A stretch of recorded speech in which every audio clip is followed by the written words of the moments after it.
Avant de plonger dans cette histoire incroyable, pensez à vous abonner à la chaîne et à activer la cloche.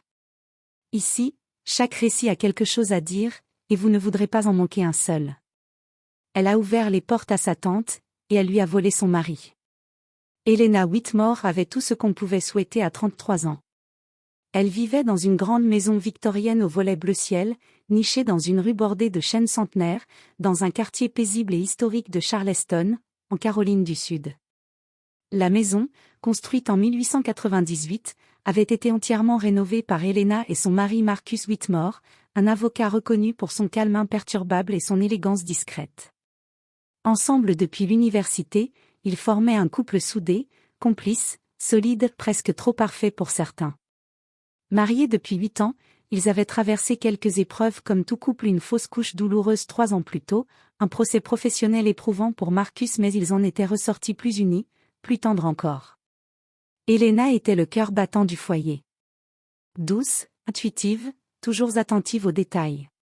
Elle dirigeait Bloom & Grace, une boutique florale au style épuré, décorée de guirlandes de lierre, de meubles en bois brut et de pots en céramique artisanale.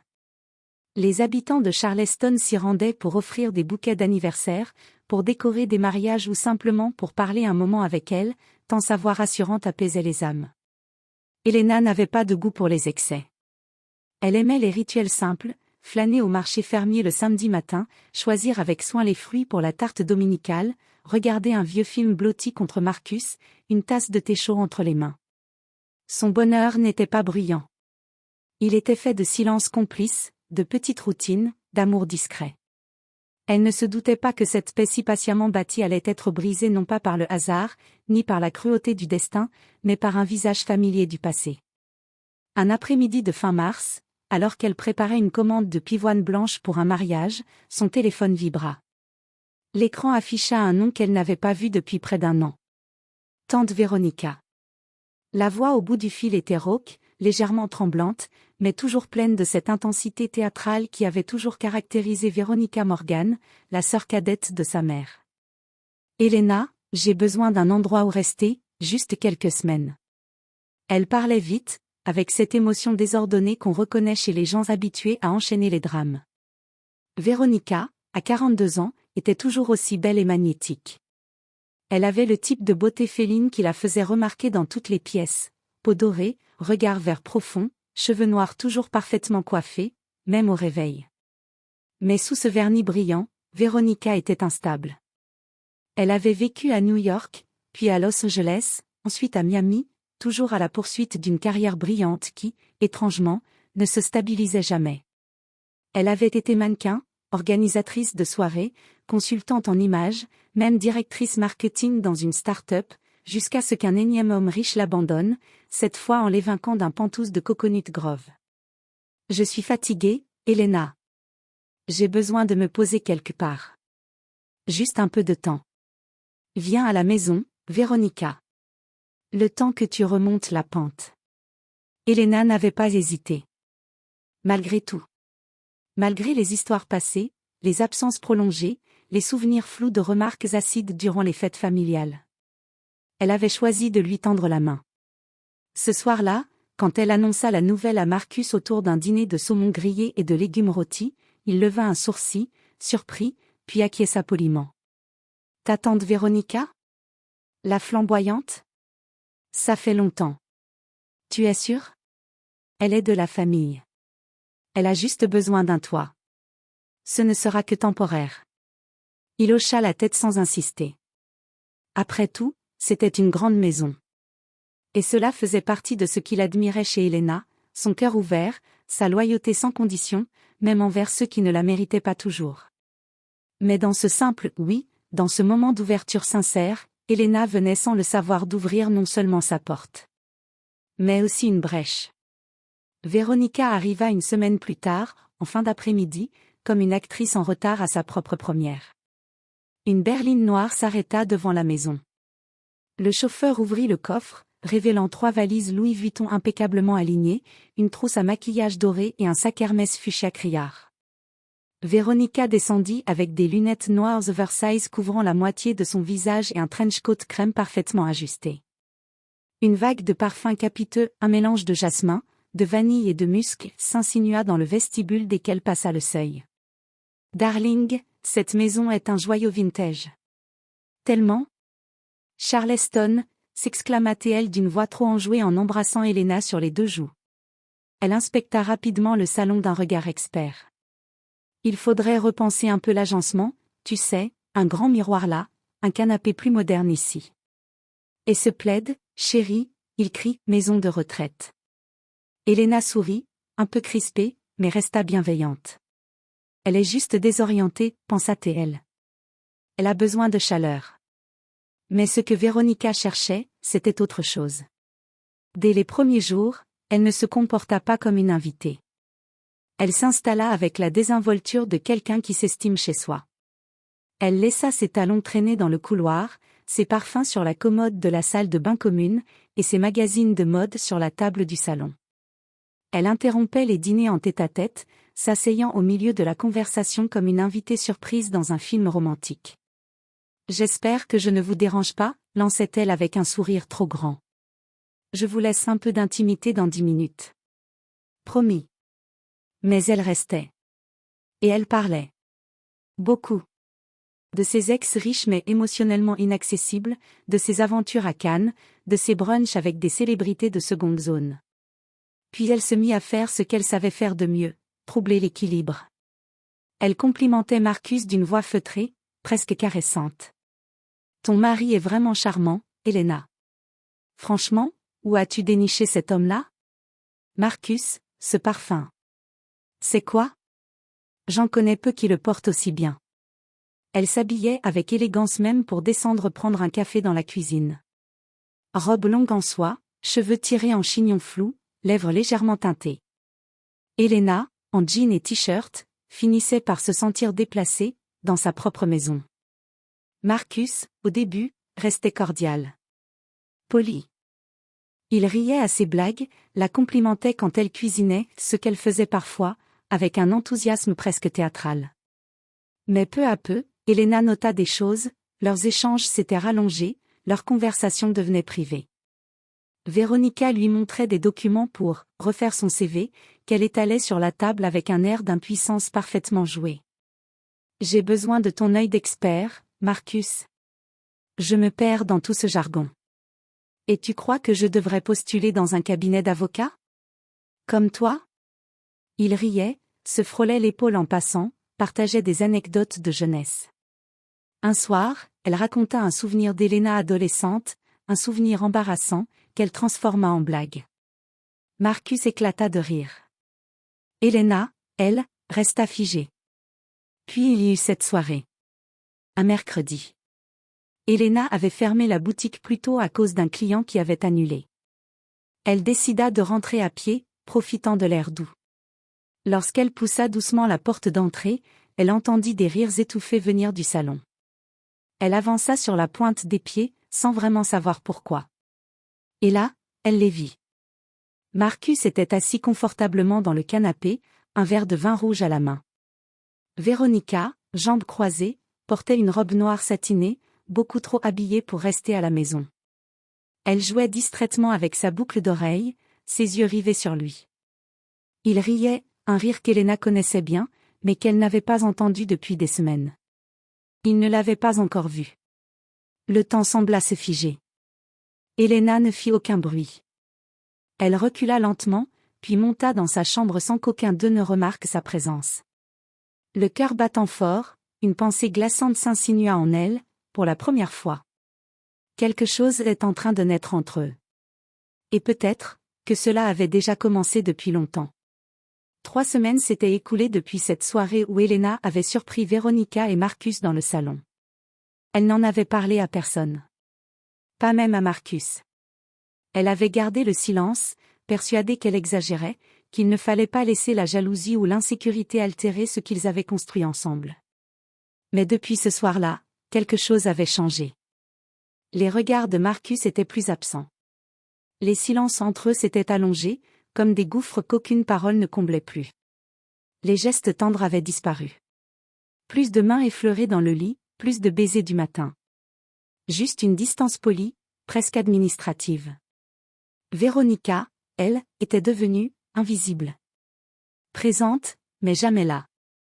Elle sortait tôt, rentrait tard. Elle prétendait voir d'anciennes amies, passer des entretiens, chercher des logements. Mais Elena la voyait. Elle voyait la façon dont elle descendait les escaliers quand Marcus était là. La manière dont elle le regardait quand elle croyait qu'on ne la voyait pas. Ce n'était plus de la gratitude. C'était de la possession. Puis, un matin gris de fin avril, Marcus posa sa tasse de café avec lenteur, et dit. « Elena, j'ai besoin d'air. » Elle leva les yeux vers lui, figée. « Je ne sais plus qui je suis, Elena. J'ai changé. Peut-être que, je joue un rôle dans cette maison. Peut-être que je ne suis plus cet homme-là. » Chaque mot tombait comme une pierre.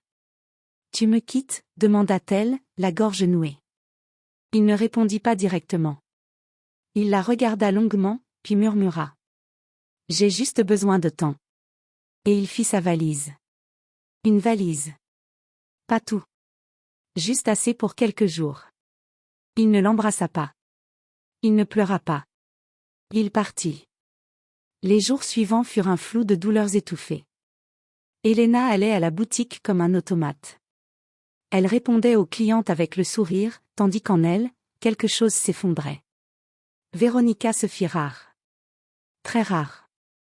Elle annonça qu'elle devait partir à Atlanta pour explorer des pistes professionnelles, qu'elle avait un contact dans une galerie d'art. Elle ne proposa pas de date de retour. Elena hocha la tête. Mais tout en elle criait non. Les regards échappés, les rires étouffés, la tension silencieuse, tout s'alignait comme les pièces d'un puzzle maléfique. Elle voulait encore croire à une coïncidence. Elle voulait encore croire que personne n'oserait faire ça. Pas sa propre tante. Pas Marcus. Un mois plus tard, un email arriva. Sans objet. Sans expéditeur identifié. Elle hésita à l'ouvrir. Puis cliqua. Et là, l'image s'afficha. Marcus et Véronica. Dans un restaurant chic de Buckhead, un quartier huppé d'Atlanta. Main dans la main. Lui en chemise bleu nuit, elle en robe ivoire moulante, souriant comme une femme comblée. Le serveur en arrière-plan apportait une bouteille de vin. Il riait. Ils n'étaient pas en entretien. Ni en voyage. Ils étaient ensemble. Le souffle d'Elena se coupa net. Le sol sembla se dérober sous elle. La pièce tourna. Elle lâcha le téléphone sur le parquet. Ses jambes fléchirent. Elle s'assit au bord du lit, muette. Elle avait tout donné. Sa maison. Sa confiance. Son pardon. Et ils avaient tout pris. Elle ne pleura pas tout de suite. Elle resta figée, le cœur comme suspendu, comme anesthésiée par la violence sourde de la trahison. Ce n'était pas seulement la perte d'un mari. C'était l'effondrement d'un monde. D'un système de loyauté. De l'idée qu'aimer suffisait à empêcher les monstres d'entrer.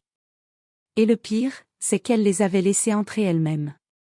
Les jours qui suivirent furent un cauchemar silencieux. Elena errait dans la maison vide comme une âme sans corps. Les pièces qu'elle avait jadis décorées avec amour lui paraissaient étrangères. Même les murs semblaient complices du drame.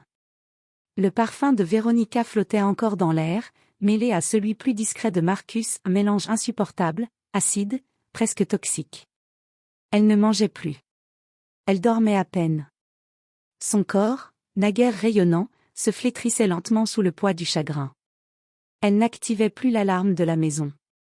Elle n'arrosait plus les plantes. Elle ne répondait plus au téléphone. Elle s'éteignait doucement. La douleur était d'autant plus insupportable qu'elle venait de l'intérieur. Pas d'une rivale inconnue. Pas d'une passade. Mais de sa propre tante, de cette femme qu'elle avait accueillie dans son foyer, qu'elle avait défendue, protégée, nourrie. Elle lui avait offert plus qu'un toit, elle lui avait offert sa confiance. Et Marcus, cet homme qu'elle croyait connaître mieux que personne, était parti sans même oser lui dire la vérité en face. Ses parents, en apprenant ce qui s'était passé, furent d'abord dans le déni. Sa mère pleura.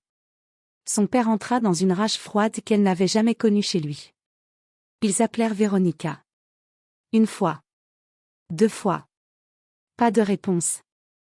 Alors ils firent ce que beaucoup n'auraient pas osé. Ils lui tournèrent le dos à jamais. Nous ne reconnaissons plus cette femme. Ce n'est plus de la famille. Mais malgré leur soutien, le mal était fait. Et il ne suffisait pas d'un coup de fil, ni de tendres paroles, pour recoller une âme éclatée. Il fallut du temps. Beaucoup de temps.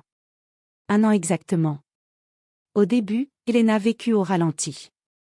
Mais quelque chose, au fond d'elle, refusa de mourir. Peut-être était-ce la fierté. Peut-être la graine de force que sa mère lui avait plantée dès l'enfance. Peut-être, l'amour de soi, encore tiède, mais vivant. Elle commença par une chose simple, ouvrir ses rideaux. Puis elle marcha.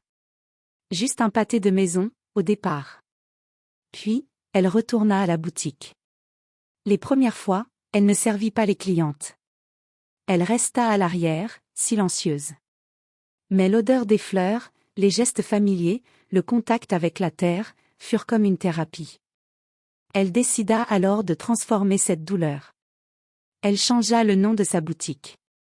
Bloom et Grace devint Rise et route élevée et s'enraciner. Elle repensa tout, les couleurs, les partenaires, l'approche. Et surtout, elle embaucha des jeunes femmes en réinsertion, des femmes ayant fui des foyers toxiques, des relations violentes, ou des situations d'abandon. Elle leur apprit à composer des bouquets, à créer la beauté avec les mains, même quand le cœur saigne. Chaque matin, elle écrivait une phrase de reconstruction sur le tableau de la boutique. Ce qui t'a détruite peut aussi te libérer. Puis elle lança une série de conférences locales, dans les cafés, les écoles, les petites salles communales. Le thème: reconstruire après la trahison. Elle racontait sans donner de nom. Mais son histoire touchait les cœurs. Elle ne jouait pas à la victime. Elle parlait avec calme, lucidité et feu. Elle devint une voix pour celles que l'on avait brisées de l'intérieur, parce qu'elles aimaient.